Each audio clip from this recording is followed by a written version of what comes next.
C'est le plus vieux candidat à se présenter aux élections du 25 mai. Il s'appelle Max De Vries, il est limbourgeois et il a fêté ses 100 ans en janvier dernier. Communiste convaincu, membre du parti depuis 1933, sa présence sur les listes du Parti du Travail pour le Parlement flamand est pour lui une évidence. Encore fringant, Max De Vries reste passionné par la politique et veut contribuer au succès de son parti. Rida Benmouda et Stéphanie Lepage l'ont rencontré. Max De Vries a besoin de sa loupe pour trouver son nom sur la liste. Pour la deuxième fois, il est candidat suppléant pour le Parti du Travail, équivalent flamand du PTB. À 100 ans passés, Max De Vries estime encore avoir des choses à apporter. Peut-être les fruits de mon expérience et de mon âge. J'ai une vue sur tout un siècle. Et quel siècle! Max De Vries est un héros de la résistance de la guerre 40-45.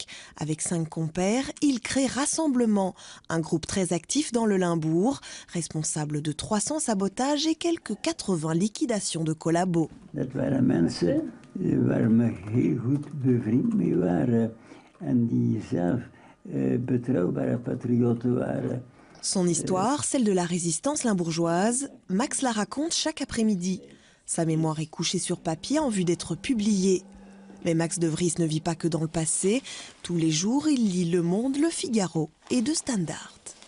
Tous les grands événements m'intéressent et m'ont toujours intéressé. Oui, je suis très curieux de ce qui se passe dans la vie, dans le monde.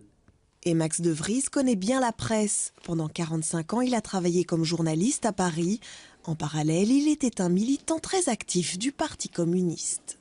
Je colportais l'Humanité dimanche en criant bien fort « Achetez l'Humanité dimanche, organe central du Parti communiste français ».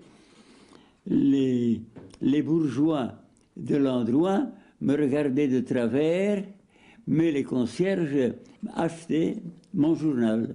Si sa présence sur la liste du PVDA+ est d'abord symbolique, elle pourrait néanmoins apporter des voix. En 2012, au communal, plus de 300 personnes avaient plébiscité le centenaire.